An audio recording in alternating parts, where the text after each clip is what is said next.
할렐루야, 감사합니다. 우리에게 주어진 시간 데살로니가 전서 마지막 5장 공부를 하도록 하겠습니다. 데살로니가 전서는 뭐 앞에서도 우리가 이제 계속해서 공부해 왔습니다만은 사도 바울이 개척했던 참 기억에 남는 교회, 그렇지만은 오래 머물지 못했던 것은 데살로니가 지역에서 일어났던 여러 가지 상황들이 눅눅지 못함으로 피신할 수밖에 없었고, 특히 이제 야손의 가정들과 여러 가지 일행들이 피해를 당할 수밖에 없는 그런 환경 속에 그는 데살로니가를 다시 재방문하고 싶었지만은 방문하지 못한 속에 서신을 디모데에게 보내는 거죠.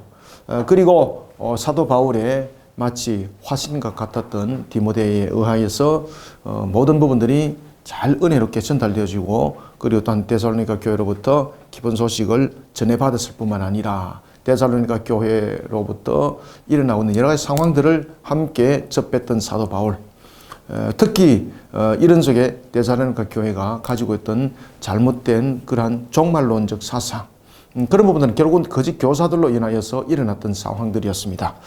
자, 서신이 이제 마무리됩니다. 서신이 이제 마무리하면서 사도 바울이 다른 서신과는 달리 좀 특이하게 데살로니가 전서를 기록을 하면서 종말에 관한 부분들에 대해서 어떻게 우리가 그 부분들을 준비해야 되는가, 그러면서 기도에 대한 부분들을 가지고 말을 하게 되죠. 항상 기뻐하라, 범사에 감사하라, 쉬지 말고 기도하라. 이 부분들이 그 유명한 구절이 바로 데살로니가 전서 5장에 포함되어 있는 내용들입니다. 자, 우리가 이제 이런 데살로니가 전서 5장을 우리가 이제 공부를 하겠는데, 우리가 이제 종말 그러면은 일반적으로 종말 그러면은 종말은 분명히 끝이 온다는 것이거든요. 그런데 왜 우리는 종말이라는 이런 단어를 썼을까라는 것입니다. 종말이라는 부분들은 어떤 것이 종말인가라는 것입니다. 그것은 바로 우리의 죄악 속에서 살아가던 세상의 종말인 것이지 모든 것의 종말을 말하고 있는 것이 아닙니다. 그래서 이 종말이라는 것은 이 속에 무엇이 함유되어 있는가 하면은 하나님의 공의가 이 속에 함유되어 있습니다. 하나님의 공의에 의해서 종말은 일어나는 것인데, 종말은 하나님의 공의의 완전한 실현을 위하여서 종말이 이루어지게 되는 겁니다. 따라서 공의의 실현 속에서는 무엇이 이루어지는 겁니까? 그렇죠. 심판대 속에서 일어나게 되는 거죠. 그렇지만 이 심판이라는 것은 공의 속에서 입각하여서 영벌과 이 속에서 영생의 부분들이 세워지게 되는 것입니다. 이 심판이라는 부분들은 공의의 실현 속에서 이것이 하나의 법정의 재판장이다, 이렇게 볼 수도 있습니다. 그러면은 누가 영벌에 임할 것이고 누가 영생에 임할 것인가 라는 부분에 대해서 예수 그리스도의 보혈이 이 속에 중심이 되는 겁니다. 예수 그리스도의 그 이름이 그 값으로 기록이 되어졌는가, 그 이름이 값으로 기록이 되어지지 않았는가, 여기서 이제 영생과 영벌이 갈라지는 것을 우리가 볼 수가 있습니다. 그러나 이제 종말 부분에 대해서 데살로니가 교회 속에 전해졌던 종말은 두 가지 측면이 있었는데, 하나는 극단적 종말이 있었고, 또 하나는 종말이라는 부분에 대해서 아주 이런 부분들이 장차 도래될 그런 내용들로서 극단적 종말론을 봤던, 그 다음에 종말은 이미 시작되어졌다라는 이런 부분들의 갈래들 속에 극단적 모습들이 세워지게 되는 겁니다. 그래서 종말이 이미 왔다, 그리고 종말이 이제 바로 온다, 뭐 이런 부분들의 대입적인 부분들이 있었고, 또 하나는 종말은 무슨 종말, 그냥 우리는 이대로 모든 것이 다 안역을 이루고 다 편안하게 살 거야, 뭐 이러면서 내용들은 상반간에 극단적 종말론이 있는가 하면은, 그런가 하면은 종말론에 대해서 종말을 부인하는 그런 상반된 그런 부분들이 또한 데살로니가 교회 속에 하나의 사상적 부분에서 거짓된 교사들로부터 가르침을 주게 되었던 것입니다. 특히 이제 극단적 종말론 속에서 이 부분들을 가르치던 거짓 교사들의 유형들은 어떤 유형들을 가지고 있는가 하면은 나중에 영지주의로 이제 발전하게 되는 거죠, 그죠? 그러한 분류의 사람이었고, 그 다음에 종말은 오지 않는다, 우리는 이 속에서 우리는 편안히 있고, 이런 분들을 종말을 부인하면서 가르쳤던 거짓 교사, 두블레 교사들 거짓 교사가 있었거든요. 이 부분은 나중에 유대 율법주의 속에 만연해져 있던 에비온 사상으로 발전해 가는 그런 거짓 교사들의 가르침, 이런 양단 간의 거짓 교사들의 가르침들이 데살로니가 교회 속에 이렇게 자리 잡게 되었던 것입니다. 자, 이런 속에 사도 바울이 이제 종말에 관한 가르침을 주게 되는 것입니다. 그러면서 우리에게 종말이 임하게 되는 이유는 무엇인가? 그리고 또한 우리는 종말을 맞이하는 측면에서 어떻게 되는가라고 말하면서 종말은 도적같이 임한다라는 이런 내용들을 도둑같이 임한다라는 이런 내용들을 전개하게 되는 겁니다. 그런데 이 종말은 누구에게 도둑같이 임하는가? 도둑이라는 부분들은 주로 이제 밤에 틈타는 속에서 이 내용들을 이야기를 하고 있습니다. 그러나 우리는 낮과 같은 존재로서 종말이 도둑처럼 우리에게 임할 수가 없다. 사도 바울의 그러한 가르침이 데살로니가 전서의 마지막 가르침이기도 합니다. 자, 이런 측면에서 이제 사도 바울은 재림을 기다리는 자세에 대해서 올바른 신앙관을 가지도록 교훈을 주고 있는 것을 볼 수 있습니다. 자, 그러면 우리가 1절부터 내용들을 하나하나 보면서 진행하겠습니다. 형제들아, 때와 시기에 관하여는 너희에게 쓸 것이 없음은, 여기서 이제 때와 시기에 관해서 너희에게 쓸 것이 없다는 것은 이미 너희들에게 내가 가르침을 줬고 이미 너희들이 알고 있는 바, 그 내용들이라는 것이죠. 그래서 거기서 자신이 이미 종말에 관한 부분들을 사도 바울이 가르쳤다는 겁니다. 사도 바울로부터 가르침을 받았던 이 부분에서 무언가가 추가되어지고 무언가가 달라지고 이런 내용 아무것도 없다.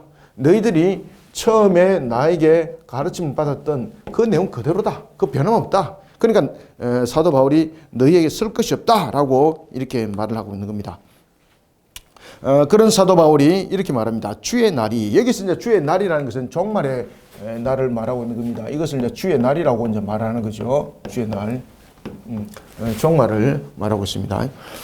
주의 날이 밤에 도둑같이 이를 줄을 너희 자신이 자세히 알기 때문이라. 자, 왜 이제 주의 날이 도둑같이 임할 것이라 그렇게 믿고 있었을까? 이것은 그 당시에 유대인들의 가지고 있는 사고도 이 속에 있었고, 그 다음에 기독교인들도 이런 사고를 가지고 있었습니다. 그래서 사도 바울이 지금 이 이야기를 하고 있는 것이거든요. 그러면 사도 바울은 이야기를 할 때에 주의 날을 이야기를 했고, 주의 날, 다시 말하면 주의 날은 종말에 말하고 있고, 그 다음에는 또 재림의 날을 말하고 있는 것이거든요. 그래서 주의 날, 우리가 이제 일반적으로 이제 종말이라고 우리가 이제 말하지 않습니까? 그래서 재림의 날을 말하고 있습니다. 재림의 날. 주님께서 다시 오시는 재림의 날. 그러면 이 날이 밤에 올 것이다. 밤에 올 것이다.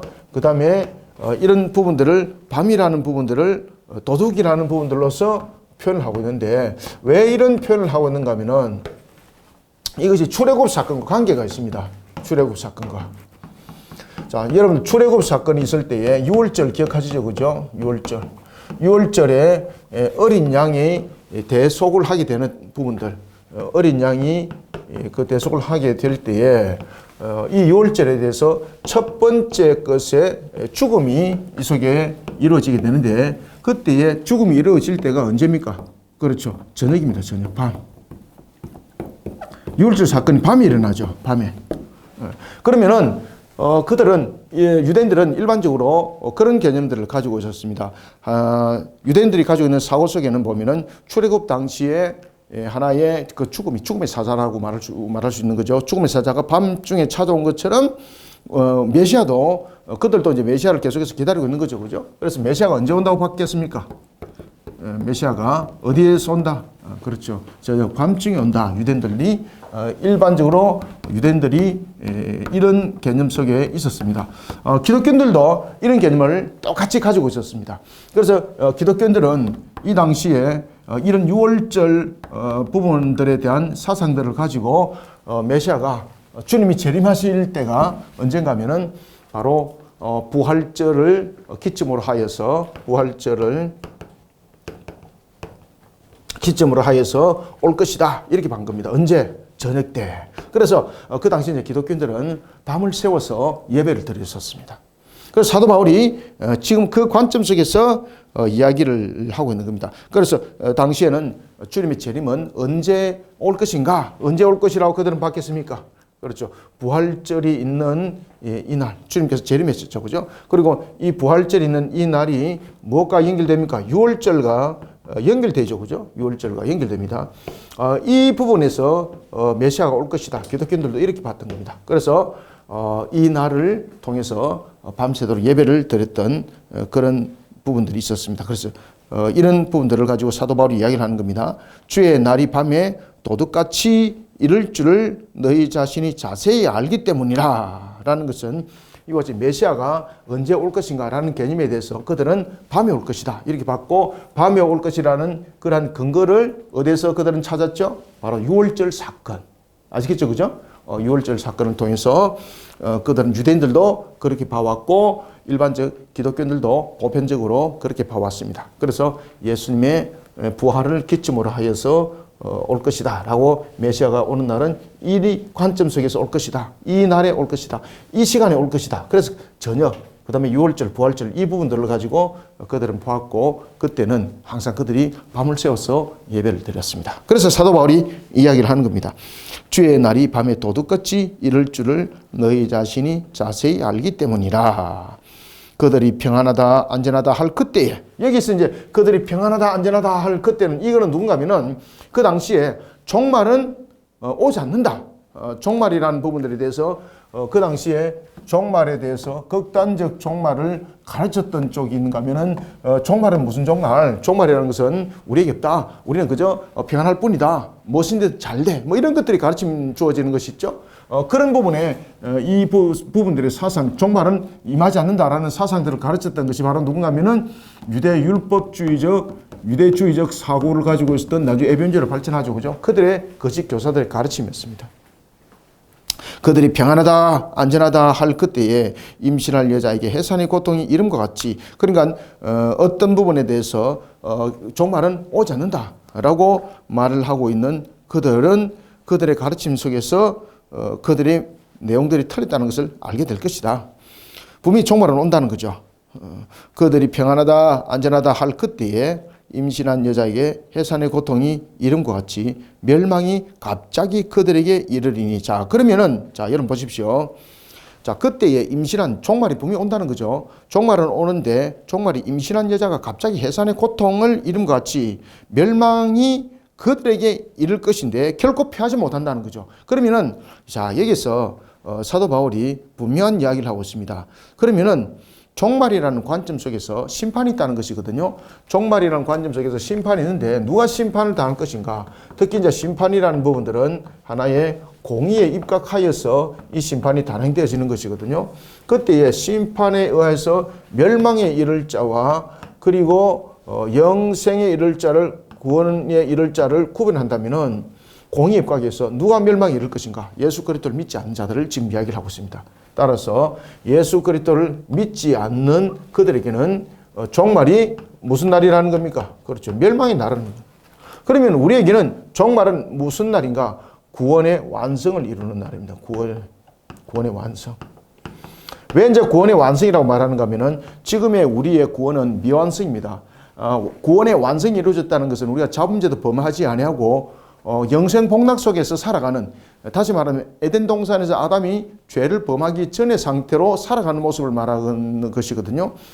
지금은 우리는 이러한 완전 구원 상태, 구원은 이미 받았을 때 완전 구원 상태에 있지는 아니합니다. 그래서 완전 구원 상태는 이와 같이 주님께서 재림하시고 심판대가 이 속에 공의의 재판장이 열리면서 완전한 구원이 이루어집니다. 우리의 완전한 구원은 어디서 이제 성립이 되는 겁니까? 맞습니다. 새하늘과 새 땅에서 완전한 구원이 성립이 되는 겁니다. 그들이 평안하다 안전하다 할 그때에 임신한 여자에게 해산의 고통이 이름과 같이 멸망이 갑자기 그들에게 이르리니. 자, 누가 멸망에 이르는 거죠? 자신들은 구원받은 자라고 자칭한 자들, 그죠? 자칭한 자들, 유대주의자들. 심지어 우리에게는 멸망이 없어 라고 말하였던 그들, 평강이 있어, 편안이 있어, 안전해 라고 말했던 그들입니다. 그들에게는 멸망이 갑자기 그들에게 이르리니 결코 피하지 못하리라. 왜 결코 피하지 못할 것이 왜 결코 피하지 못하죠? 심판은 공의에 입각하죠. 공의에 입각해서 심판하는데 심판은 결국 무엇으로 심판하는 겁니까? 우리의 죄로 심판하는 것이거든요. 예수 그리스도를 믿는 믿음은 왜 우리가 공의로부터 심판을 면하고 완전 구원 속에 있는가 하면 예수님께서 우리의 그 값을 대속하면 되는 거죠. 그런데 예수 그리스도를 믿는 믿음 속에 세우지 아니하고 율법 가운데 있는 유대인들이라든지 그 다음에 불신자들은 전부 다 예수 그리스도 이름의 그 값 속에서 들어가지 못합니다. 그러니까 그들은 멸망할 자들입니다. 자, 4절 형제들아 너희는 어둠에 있지 아니하며. 자, 여기서 이제 어둠에 있지 아니한다는 것은 무슨 이야기일까요? 어둠에 있지 아니하는 이유가 무엇입니까? 여기서 어둠이라는 것은 죽음, 공포, 멸망 이런 것을 말하거든요. 여기서 어둠은 공포, 죽음, 멸망 이 부분들을 말하고 있는데 오늘 본문에 보면은 너희는 어둠에 있지 않다. 그러면은 어둠에 있지 않다. 어둠에 있지 않다. 그러면 어둠에 있지 않다는 것은 죄로 인한 이 전부 다 이제 죄로 인한 사항들이거든요. 죄로 인하여서 우리는 공포 속에 죽음 속에 멸망 속에 있지 않다는 거죠. 그래서 어둠 속에 있지 않는 것은 우리가 누구에 속했기 때문에 맞습니다. 예수 그리스도의 안에 우리가 그 한 자이기 때문에라는 겁니다. 따라서 어둠에 있지 않다는 것은 예수 그리스도 안에 있기 때문입니다. 예수 그리스도의 안에 있기 때문인데 예수 그리스도의 안에 있다는 것은 무엇을 말하는 겁니까? 맞습니다. 예수 그리스도가 우리의 죄를 대속함으로써 우리는 예수 그리스도 안에 있는 것이 어둠에 있지 않는 것이 되는 겁니다. 형제들아 너희는 어둠에 있지 아니하며 그날이 도둑같이 너희에게 임하지 못하리니. 그러니까 우리에게는 멸망, 지금 여기서 도둑같이 임한다는 것은 갑자기 몰아치는 종말로 인하여서 나타나는 심판을 말하고 있는 것이거든요. 그러니 우리에게는 종말의 부분에서 우리에게는 종말이 마치 도둑처럼 우리에게 임하여서 멸망에 이르지 못하게 한다는 겁니다. 왜? 우리는 이미 예수 그리스도 안에서 그 대속을 이뤘기 때문에. 그래서 심판의 공의로움을 이 속에 함께 설명을 하고 있습니다.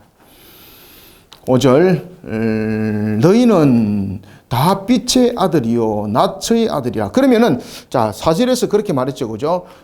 너희는 어둠에 있지 아니한다. 그날이 도둑같이 너희들에게 임하지 못한다. 그래서 그 이유는 이라면서 이게 이제 헬라어로 가르라는 그 이유는 이 단어를 쓰고 있거든요. 이게 이제 한글로 읽으면 가르. 조금 더 정확하게 써드릴게요.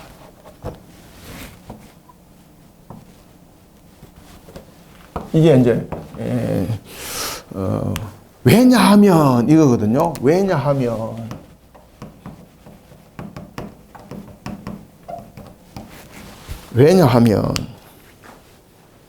우리가 왜 도둑같이 종말이 우리에게 도둑같이 임하지 못하는가 하면은 오절이 이유를 설명해요. 그래서 한글 성경은 이제 요런 이제 그 가르라는 접속사를 번역을 안 했습니다만은 헬라 원전에서는 이 접속사 가르가 있습니다. 접속사 가르가 있습니다. 왜냐하면 너희는 다 빛의 아들이요 낮의 아들이라. 여기서 빛의 아들이요 낮의 아들이라는 것은 빛은 어둠과 함께 할 수 없는 거죠. 그죠? 빛은 어둠을 물리치는 의미죠. 낮의 아들이다, 빛의 아들이다. 이것은 무엇을 말하고 있는가 하면은 예수 그리스도 안에서의 우리의 상태, 우리의 모습, 이것을 말하고 있는 겁니다. 예수 그리스도 안에 있는 모습. 6절 그러므로 우리는 다른 이들과 같이 자지 말고 오직 깨어 정신을 차릴지나. 그러므로 우리는 다른 이들과 같이 자지 말고라는 것은 여기서 어떤 이야기를 하고 있는가 하면은 우리에게 영적 부분에서 잡는 상태가 돼서는 안 된다는 겁니다. 그러니까 구원받지 못할 자들과 같은 행동을 같이 해서는 안 된다는 겁니다. 종말을 바라보는 관점들이 구원을 받지 못할 자들이 말하는 그런 속에 심취되어져서 그들과 마치 하나의 모습을 이루고 있는 것처럼 그렇게 행동해서는 안 된다는 겁니다. 이미 우리는 구별된 자들이라는 것이죠. 그래서 그들과 같이 자지 말라라는 것은 바로 이런 영적 상태를 말하고 있습니다. 구원에 대해서 무관심하고 다가올 심판의 의식에 잘 못하게 가르쳐 나가고 그런 영적 무감각 상태, 그런가 하면 영적으로 잘못되어 있는 상태, 이런 상태로 우리는 있지 말고 이미 우리는 구별된 자로서 항상 영적으로 깨어 있으면서 종말을 잘 준비하고 종말을 잘 맞이하는 자가 되어라 라고 사도 바울이 이 속에서 자지 말고라는 부분들을 말하고 있는 거예요. 그래서 자지 말고 오직 깨어 정신 차리라. 정신 차릴지라. 자는 자는 밤에 자고 취하는 자는 밤에 취하고 라고 말하고 있습니다. 여기에서 밤은 하나님이 없는 삶을 사는 자들을 말하고 있습니다. 그러니까 방탕, 방임 이런 속에 살아가는 자들, 쾌락, 육신의 도모 속에서 살아가는 자들, 그런 자들이 밤에 자고 취하는 자들입니다. 그런 모습 속에 빠져 살아가서는 안 된다는 겁니다. 그러니 지금 사도 바울이 어떤 이야기를 하고 있습니까? 신앙의 그렇죠. 신앙의 경건함을 붙들어라. 그래서 당시에 극단적 종말론 속에서 나타났던 성적 타락 이런 부분들로부터 신앙을 바르게 세우라는 그런 부분들. 그런가 하면 또한 당시에 극단적 종말론 속에서 있었던 잘못된 가르침 속에서 생업을 포기하고 이미 종말은 왔으니 이제 내가 생업을 해봐야 아무 소용이 없다 이러면서 생활 자체가 마치 타락 속에, 방탕 속에, 포기 속에, 방임 속에 이렇게 빠져 있는 것이죠. 그래서 사도 바울이 이야기를 하고 있는 겁니다. 우리에게는 그러한 속에 종말이 왔을 때에 어떤 상황 속에 그들이 가르치고 있는 그런 모습이 아니다. 우리에게는 종말은 완전한 구원 속에 세안하고 새 땅에 있는 것이다. 그런 모습 속에서 우리는 항상 그들과 같은 생각, 그들과 같은 모습 속에서 우리가 침체되어 있으면 안 된다. 그들은 이미 잘 아는 것처럼 밤에 자고 밤에 취한 자들이다. 어떻게 우리는 밤에 속한 자가 아닌데 우리는 낮이고 우리는 빛에 자는데 어째 밤에 자고 밤에 취하는 자들과 우리가 함께 할 수 있는가? 지금 이 말입니다. 아시겠죠? 그죠? 그래서 사도 바울이 영적으로 깨어 있으라 라는 거죠. 그러면서 사도 바울이 마치 에베소서를 보는 것 같은 장면이 이제 8절 9절에서 등장합니다. 자, 8절. 우리는 낮에 속하였으니, 제가 방금 말씀드렸던 것처럼 어디에 속한다? 낮에 속하였으니 정신을 차리고 믿음과 사랑에 호심경을 붙이라. 그죠? 믿음과 사랑에 호심경. 참으로 믿음은 중요합니다. 우리의 신앙에 있어서 가장 중요한 출발점은 무엇입니까? 믿음입니다. 믿음. 믿음이 없으면 아무것도 안 되는 겁니다, 여러분들요. 그러니 예수님께서도 마태복음 5장에서 믿음에 관해서 이야기를 하지 않습니까? 그죠? 믿음을 가지라, 믿음을 가지라. 그리고 또한 예수님께서 믿음에 관해서 이야기를 할 때에 겨자씨 하나만이란 믿음이라도 있으면은 이 산들을 저 바다로 옮기질지다라고 하면은 옮기질지다. 그리고 또한 예수님께서 치료하실 때 너가 믿느냐? 그죠? 그 믿음을 보시고 믿음. 믿음은 모든 것의 출발점이고 결론입니다. 믿음이 반드시 있어야 됩니다. 사도 바울도 그 이야기를 하는 겁니다. 그래서 너희들은 어떻게 하라? 정신 차리고 믿음과 사랑에 호심경 붙이라. 그래서 믿음과 사랑이라는 것은 굉장히 중요하다는 겁니다. 믿음과 사랑으로서 이것을 무엇으로 삼으라? 호심경을 삼으라는 겁니다. 호심경. 여러분, 호심경은 뭔가 하면은 이 사람 목부터 시작해서 이 앞에 전면을 가리는 걸 말하고 있습니다. 그죠? 호심경. 그 호심경으로 서는 도구가 뭔가 하면은 목부터 허리에 이르기까지 전부 다 모든 부분들을 보호하는 그런 부분들인데, 그러면 이 호심경이라는 것은 무엇을 말하고 있는가 하면은 우리의 모든 전인격을 이 속에 호심경은 대변하고 있습니다. 우리의 전인격. 우리의 전인격이 믿음과 사랑 안에 거함의 모습이 되어야 되는데, 믿음이라는 것은 우리가 예수 그리스도를 믿는 믿음, 이 속에 내가 구원을 받았다라는 이 확실한 믿음, 그래서 구원과 연결된다면 이 사랑이라는 것은 뭔가 하면은 우리가 예수 그리스도의 사랑, 다시 말하면 하나님을 향한 사랑, 그죠? 하나님을 향한 사랑. 모든 부분에서 율법의 가장 큰 부분들은 사랑이라 했습니다. 율법의 완성이 사랑이라 그랬죠. 그죠? 하나님을 향한 사랑, 그리고 사람을 향한 사랑 부분에서 이 부분들을 완성을 이루고 있습니다. 그리고 또한 이 사랑의 완성도 십자가에서 모든 것을 이루심으로써 이 부분들이 하나의 성립이 된 거죠. 그래서 우리가 하나님을 향한 사랑, 그러니까 하나님 외에 어떤 것들도 경배하지 아니하는, 우상 속에 빠지지 아니하는 그런 것이 우리 호심경이 되어야 된다는 거죠. 이것이 호심경이 되지 못하면은 완전히 그냥 공기에서 나는 넘어지는 자가 된다는 겁니다. 그래서 호심경을 무엇으로 삼아라? 믿음과 사랑입니다. 믿음과 사랑. 믿음과 사랑. 믿음과 사랑으로 호심경을 붙여야 됩니다. 그리고 어떻게 하라? 그렇죠. 그리고 구원의 투구를 써라. 구원의 투구를. 에베소서에서 그 말씀을 우리에게 주고 있죠. 그죠? 하나님의 전신갑주를 입으라 그러죠. 보험의 신을 신고 진리의 띠를 띠고 의의 못을 치고 흉배를 치고 믿음의 방패를 들고 구원의 투구를 쓰고 그리고 결국은 우상 숭배 그다음에 마귀 세력들과 대적하기 위해서는 말씀의 금이죠. 그래서 성령의 금, 말씀의 금으로서 하나님의 전신갑주를 입으라고 말하고 있습니다. 구원의 소망의 투구를 쓰라. 그죠? 믿음과 사랑과 소망 그 이야기가 있죠. 그래서 호신경은 믿음과 사랑이 돼야 되고 그 다음에 구원의 투구는 무엇이 되는 겁니까? 소망은 구원에 있다는 것이죠. 소망. 구원의 투구는 소망. 구원의 투구를 써라.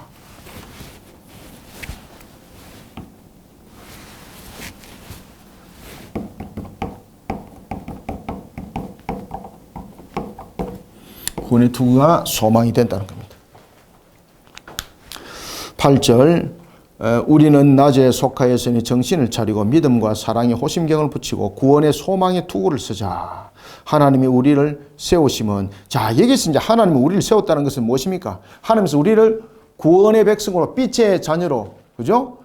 빛의 아들로 낯의 아들로 우리를 선택했다는 겁니다. 그래서 하나님이 우리를 세웠다는 것 속에서 사도 바울이 굉장히 중요한 가르침을 주고 있습니다. 그것은 바로 예정론과 선택에 대한 교리를 가르치고 있습니다.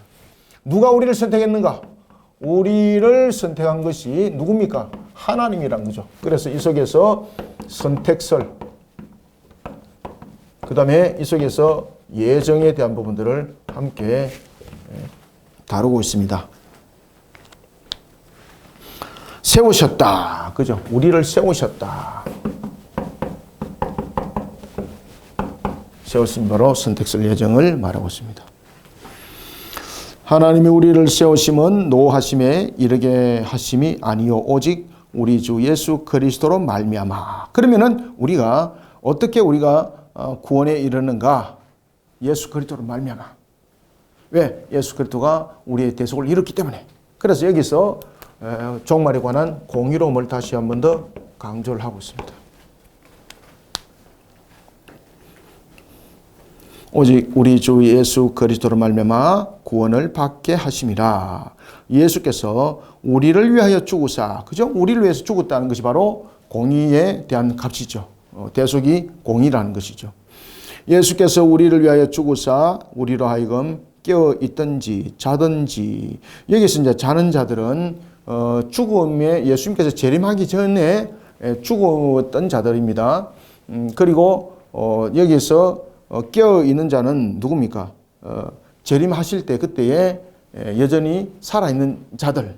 그래서 재림 속에서 나타나는 상황을 사도 바울이 이야기를 하고 있는 거죠. 그래서 예수님께서 재림하실 때에 죽은 자들을 그리고 현재 살아있는 자들을 말합니다. 그래서 죽은 자들을 잔다라고 말하고 있고 살아있는 자들을 깨어있는 자라고 말하고 있는 겁니다. 깨어있는 자. 이렇게 말하고 있습니다.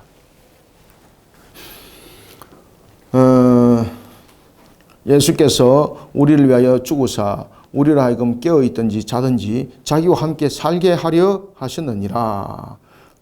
그래서 예수님께서 재림하실 때에 죽은 자에게도 값이요 살아있는 자에게도 우리에게 값이 되지는데 그 값이 무엇입니까? 그죠? 예수님께서 이루신 대속의 값이죠. 대속의 값이죠. 이것이 전부 다 공의와 연결되는 겁니다. 공의와 연결되는 겁니다. 11절 그러므로 피차 권면하고 서로 덕을 세우기를 너희가 하는 것 같이 하라. 그러니 우리는 종말을 잘 준비하면서 또한 중요한 것은 성도들이 서로 덕을 세우라는 겁니다. 피차 권면하고 이 말씀은 무슨 이야기인가 하면은 자 성도들이 예수님께서, 자, 이 한 예를 보겠습니다. 예수님께서 복음을 전할 때에 제자들을 어떻게 지었나요? 짝을 지어서, 둘씩 짝을 지어서 보냈죠. 그죠? 이와 같이 우리는 홀로 있는 것보다는 하나의 성도들 간의 교제가 굉장히 중요합니다. 서로 의지가 되고 힘이 되고 격려가 되고 동료가 되는 것이죠. 그래서 성도들의 관계는 하나의 관계적 측면을 넘어서서 신앙적 측면의 영적 상태까지 영향을 미친다라는 것을 말하고 있는 겁니다. 그래서 서로 권면하라, 그리고 서로 덕을 세워라 라고 말하는 것은 서로 간의 관계적 측면을 말하고 있는 것 아닙니다. 여기에서 이제 서로 이제 덕을 세워라, 서로 덕을 세우고 그리고 권면하라 라는 것은 어떤 이 속에서 관계를 말하고 있는 것이 아닙니다. 물론 관계를 말하고 있지만은 관계를 넘어선 영적인 교류를 말합니다. 영적인. 서로 이제 신앙적 부분에서 권면하고 신앙적 부분에서 서로 돕는 역할을 하라는 겁니다. 이러면서 우리는 종말을 준비하는 자들이 되라는 것입니다. 아시겠죠? 그죠? 성도들은 종말을 어떻게 준비하라? 성도들은 종말을 준비하는 자세입니다. 준비하는 자세. 성도들이 종말을 준비하는 자세는 서로 덕을 세우고 서로 권면하면서 관계를 넘어서선 영적 교류가 있어야 된다. 왜? 이것이 서로 간에 신앙을 붙들어주는 역할을 하고 있고 그리고 흔들리지 않는 그런 역할들을 하고 있기 때문이다. 이게 굉장히 중요하다. 사도 바울이 말하고 있는 겁니다. 그러므로 11절 피차 권면하고 서로 덕을 세우기를 너희가 하는 것 같이 하라. 형제들아 우리가 너희에게 구하노니 너희 가운데서 수고하고 주 안에서 너희를 다스리며 구원하는 자들을 너희가 알고, 여기서는 알고라는 것은 요구를 한 겁니다. 알기를 원한다는 것이죠. 자, 여기서 이제 사도 바울이 종말을 준비하는 우리의 모습 속에서 어떻게 종말을 준비해야 되는가를 이제 최종적으로 이야기를 하게 됩니다. 자, 13절. 그들의 역사로 말미암아 사랑 안에서 가장 귀히 여기며 너희끼리 화목하라. 서로 간에 존중하고 서로 간에 권면하고 화목하라는 겁니다. 서로 간에 비판하고 서로 간에 어떤 헐뜯고 이런 부분들은 전부 다 마귀가 주는 마음들이죠. 그런 부분들은 종말을 준비하는 자세가 아니라 종말을 회방하는 모습들이 되는 것이죠. 그래서 사랑 안에서 어떻게 하라? 화목하라, 화목하라. 그러니까 예수 그리스도 안에서 서로 권면하고 서로 덕을 나누고 이 부분들을 통해서 종말을 준비하라는 겁니다. 아시겠죠? 그죠? 종말은 우리가 성도들 간에 서로 덕을 세우고 서로 권면하면서 종말을 아름답게 준비하셔야 됩니다. 14절 또 형제들아 너희를 구원하노니. 자, 여기서 이제 사도 바울이 부분에서 또 중요한 이야기를 하고 있습니다. 자, 게으른 자는 왜 게으를까요, 여러분들요? 여기서 게으른 자는 어떻게 하라? 자, 사도 바울이 우리가 종말을 준비하는 측면에서 신앙 부분에서 권면하고 있습니다. 특히 게으른 자들은 어떻게 하라? 신앙 부분에서 권면을 하고 있는데 특히 이제 종말을 준비하는 자세입니다.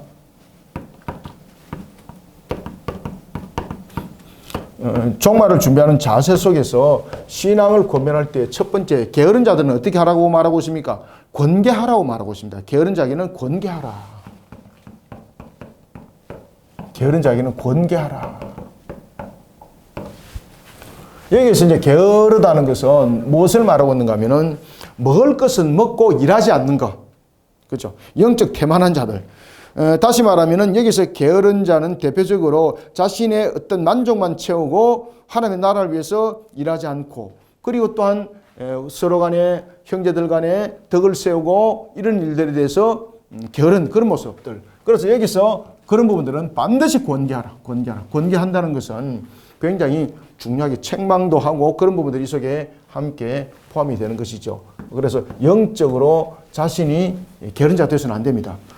특히 이제 영적 비만이 생기게 되면은 영적 그 암흑이 그 속에 함께 오게 되는 것이죠. 우리가 여러분 보시면은 우리가 이제 육체도 비만하게 되면 병이 오잖아. 성인병도 마찬가지입니다. 신앙에도 신앙의 병이 있습니다. 그죠? 그래서 이 게으른 자 되어서는 안 됩니다. 게으른 자. 영적으로 게으른 자 되어서는 안 됩니다. 받아 먹을 것만 잔뜩 받아 먹고 자신은 아무 실행을 하지 않는 자들. 이런 자들이 게으른 자들이죠. 이런 영적 게으른 자들이 되어서는 안 된다는 겁니다. 그래서 신앙을 잘 권면하라. 그런 영적 게으른 자들, 이런 자들에게는 권계하라. 자, 그 다음에 두 번째는 마음이 약한 자들은 어떻게 해야 되는가? 여기서 이제 마음이 약하다는 것은 신앙에 좀 여린 부분들도 있고 이런 부분들이 함께 담겨져 있죠, 그죠? 이런 마음이 약한 자들은 어떻게 하라고 말하고 있습니까? 격려하라, 격려하라. 신앙으로 격려하라, 격려. 게으른 자는 격려가 아니죠. 게으른 자는 권계입니다, 권계. 그죠? 권계. 그런데 마음이 약한 자들은 격려하라. 신앙이 좀 여리고 이런 사람들은 종말을 준비할 때 격려하여서 소망과 희망을 바라보게 하고 그런 속에서 덕을 세우고 그리고 무엇을 하라? 그렇죠. 권면하면서 덕을 세우라는 겁니다. 자, 그 다음에 이제 세 번째 어떤 이야기를 하고 있는가 하면 힘이 없는 자들은 어떻게 하라? 힘이 없는 자들. 힘이 없는 자들은 붙들어줘라. 붙들어줘라. 그래서 힘이 없는 자는 붙들어줘라.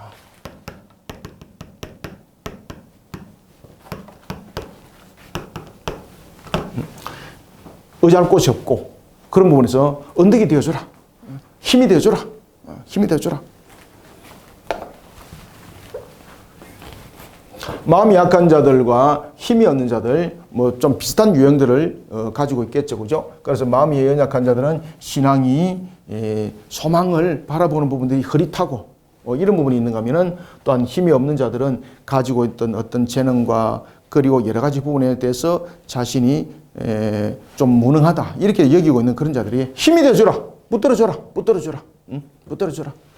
그러니까 우리가 대체로 보면 왜 스스로 일어서지 못하는 자들 있잖아, 그죠? 그런 자들은 붙들어서 이렇게 세워줘라. 그렇게 하여서 동행해라. 자, 그런가 하면은 그 다음에 또 내용은 무엇을 말하고 있는가? 모든 사람들에게는 그러면 어떻게 되는가? 네 번째, 모든 사람들. 모든 사람. 우리가 모든 사람들에게는 어떻게 하는가? 모든 사람에게는 오래 참음으로써 모든 부분들을 이어나가라. 참음으로써. 그래서 여기서 참음도 그냥 간단하게 참음이 아니라 오래 참음이 오래 참음. 오래 참음으로써 이런 속에서 우리가 덕을 세워라. 이런 속에서 덕을 세워라. 덕을 세워라. 그러면서 종말을 잘 준비해라. 종말을 잘 준비해라. 종말을 혼자 준비하는 것이 아니다. 이와 같이 영적으로 게으른 자들은 권계를 하고 그 다음에 믿음이 연약한 자들은 격려하고 그 다음에 자신이 어떤 무언가를 발휘를 하려고 해도 침체되어 있는 상태 그런 자들은 붙들어서 이렇게 세워져라. 그리고 모든 사람들에게는 오래 참음으로써 모든 것들을 함께 이루어가면서 덕을 세워라. 이러면서 종말을 잘 준비하라고 사도 바울이 이야기를 하고 있습니다. 자, 이런 속에 자 15절 삼가 누가 누구에게든지 악으로 악을 갚지 말게 하고 서로 대하든지 모든 사람을 대하든지 항상 선을 따르라. 자, 여기에서 여러분들 보시면은 마치 무엇을 보는 것 같습니까? 이게 이제 사도 바울이 썼던 이제 최초의 서신이잖아, 그죠? 최초의 서신. 그러면서 이제 이 서신들이 이제 발전하여서 로마서가 이제 나타나게 되는 거죠. 특히 이제 로마서 12장 우리가 이제 이미 이제 공부해 왔습니다만은 로마서 12장 17절 한번 봅시다. 로마서 12장 17절에 보면은 또한 자 봅시다. 자 12장 17절 아무에게도 악을 악으로 갚지 말고 모든 사람 앞에서 선한 일을 도모하라. 그죠? 왜 이제 악을 악으로 갚지 말라는 것입니까? 악을 악으로 갚는다는 것은 결국은 패망하는 것입니다. 왜냐하면 원수가 원수를 낳는 것이죠. 죄가 죄를 낳는 것이죠. 그러면 악을 선으로 갚아서 이기라는 것은 하나님의 말씀대로 하나님의 방법대로 그 모든 부분들을 실행하라는 겁니다. 그러면은 그 원수를 누가 갚아줍니까? 맞습니다. 하나님이 갚아줍니다. 그래서 종말은 우리의 모습 속에서 항상 하나님의 말씀 속에 하나님의 말씀을 지켜 준행한 속에 하나님의 뜻을 이행하는 속에 종말은 준비해야 된다.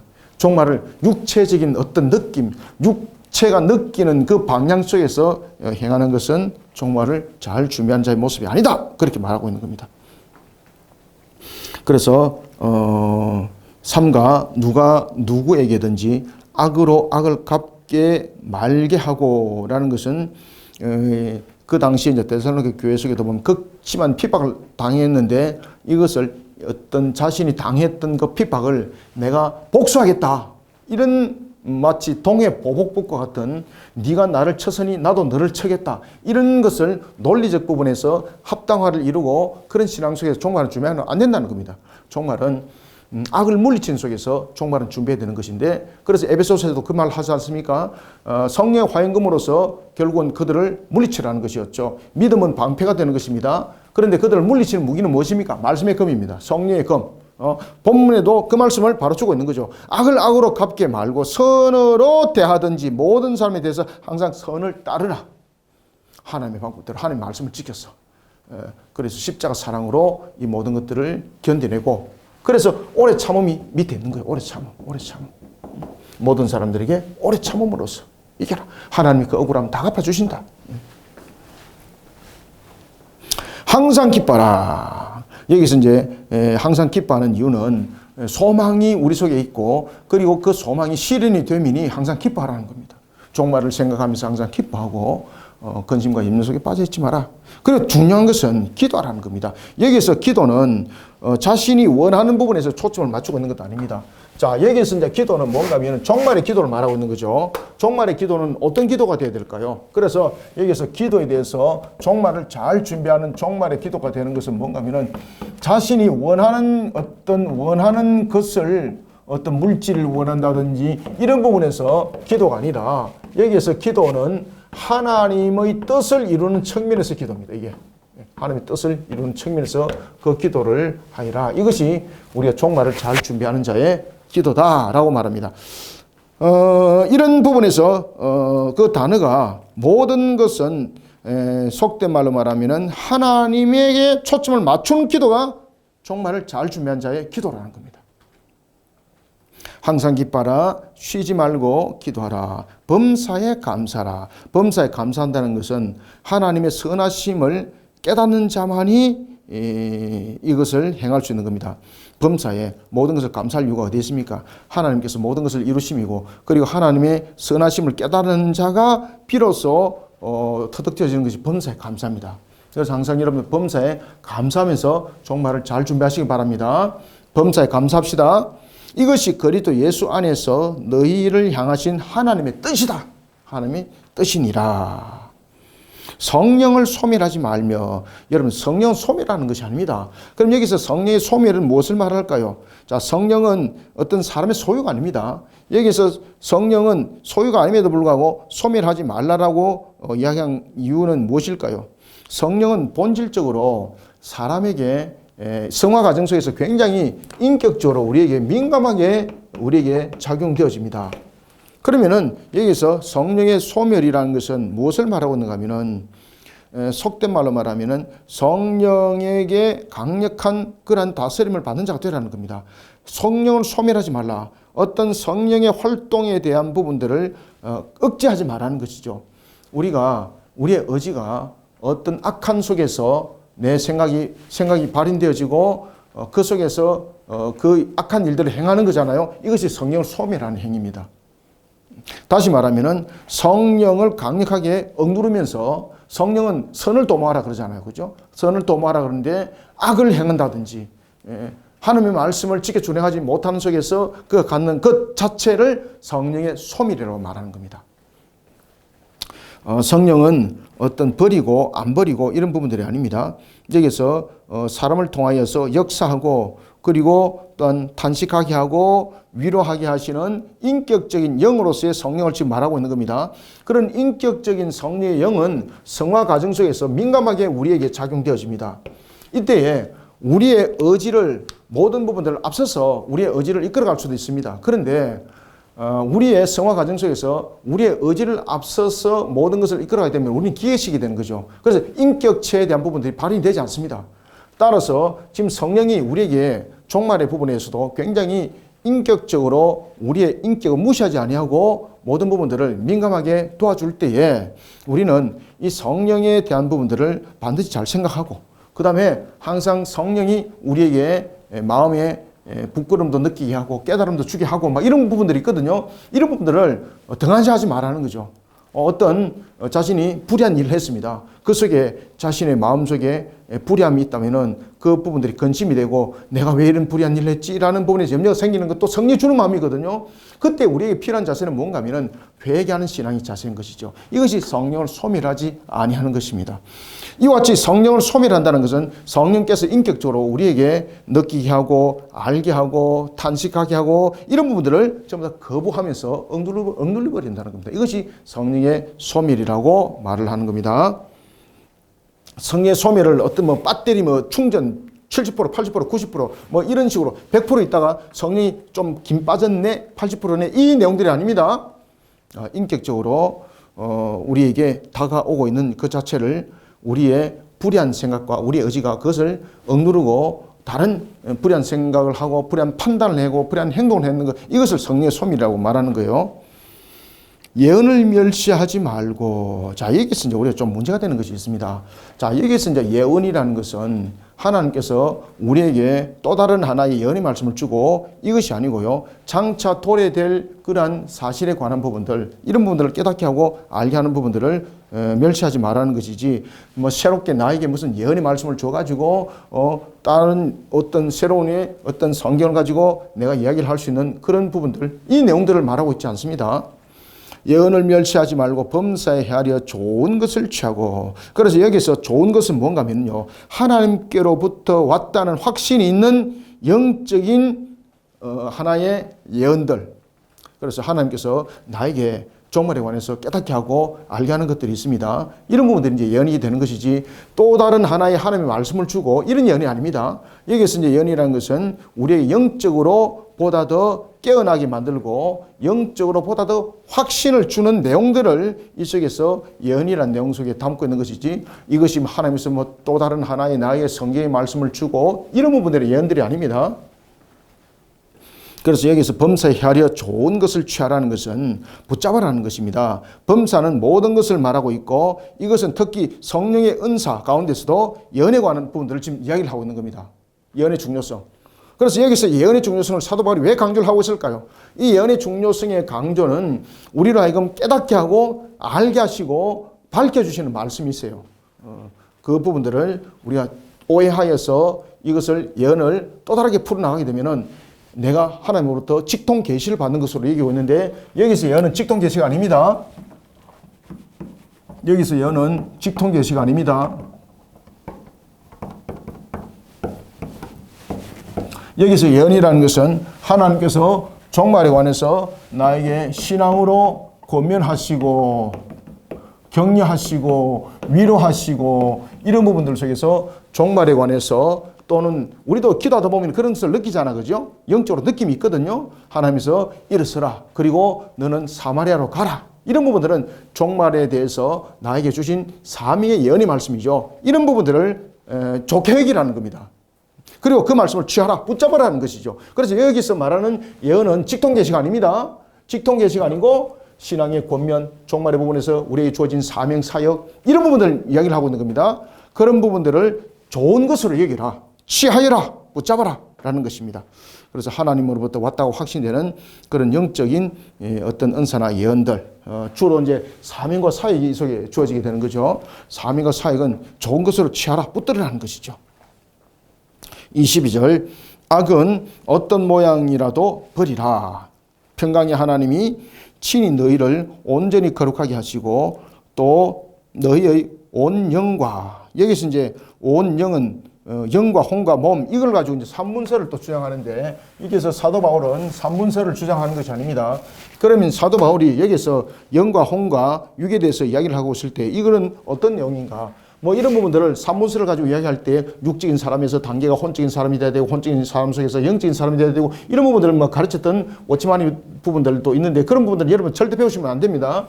여기서 사도 바울이 지금 영과 그리고 혼과 육에 대해서 이야기를 하고 있습니다. 이것은 삼분설을 말하고 있는 것이 아닙니다. 이것은 삼분설이 아닙니다. 여기서 이제 영이라는 것은 뭔가 하면은, 항상 우리는 하나님과의 어떤 교류적인 상태 속에서, 영적 상태라는 것은 하나님 영이잖아요. 그래서 이 영이라는 것은 하나님과의 교류, 하나님과의 교류, 이 부분들 이야기를 하고 있습니다. 그래서 항상 하나님과 교통을 이루는 자가 되어라. 그러면 우리는 하나님과 어떻게 교통을 이룰 수 있는 겁니까? 기도함으로써. 기도. 그러면 이제는 혼은 우리에게 무엇을 이야기를 하고 있을까요? 바로 우리의 정신적 기능입니다. 우리의 인간의 어떤 정신적인 어떤 상태. 그래서 우리가 하나님과 교통을 이룰 때에 어떻게 교통을 이루라? 그렇죠. 이 과정을 통해서 기도를 어떻게 하라? 인격적으로 해라.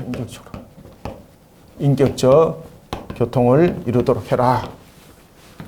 이건 우리가 이제 여러분들 잘 아시는 것처럼 우리의 인간의 육체적 요소를 말하고 있는 거죠. 몸은 인간의 요소. 인간의 요소 속에서 육체에 대한 요소를 말하고 있습니다. 그래서 여기서는 산문서를 말하고 있는 것이 아닙니다. 항상 종말은 기도로 잘 준비할 때 하나님과 영적 교통을 잘 이루어라.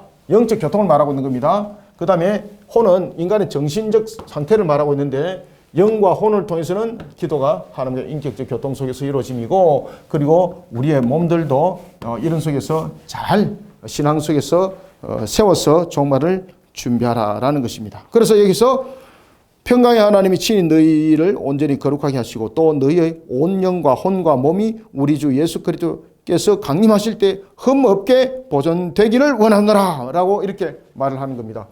종말을 이렇게 잘 준비하라는 겁니다. 그래서 육신은 죄를 범하는 일에 우리가 팔려서는 안 된다는 겁니다. 아시겠죠? 그죠? 육신은 항상 우리가 종말론적, 극단적 종말론 속에 있었던 영지주의자들의 가르침이 무엇이었습니까? 육신은 감옥이라고 그랬지 않았습니까? 인간이 죄를 범하면 육신이 감옥으로서 죄를 범하였고, 그리고 영은 그 속에 죄를 범한 것이 아니니라고 속에서 육신에 대한 타락이 그 속에서 방종으로 또 나타나고, 또는 극단적인 하나의 금욕으로 나타나는 이 상반적 요소로 나타나는 부분들이죠. 그런 부분들 속에서 넘어지는 자들이 되지 말라는 겁니다. 24절 너희를 부르시는 일을 미쁘시니 그가 또한 이루시리라. 자, 그러면서 사도 바울이 굉장히 중요한 이야기 또 하죠. 25절 형제들아 우리를 위하여 기도하라. 자, 여러분들 그리스도인의 세 가지 덕목이 이 속에서 지금 있는데 그 중에서 가장 대표적인 것이 무엇이겠습니까? 자, 지금 그 데살로니가 전서 5장은 굉장히 우리에게 중요한 내용을 주고 있는데 종말을 잘 준비할 때 그리스도인의 세 가지 덕목이 있습니다. 종말을 준비하는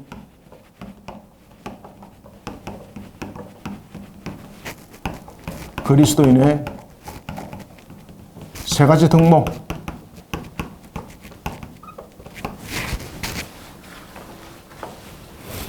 종말을 잘 준비해야 될 그리스도인의 세 가지 덕목이 무엇이겠습니까? 오늘 여기서 보면은 그 중에서 가장 중요한 내용들이 첫 번째, 항상 기뻐하는 겁니다. 자, 어디에 등장했습니까? 16절. 첫 번째, 항상 기뻐하라.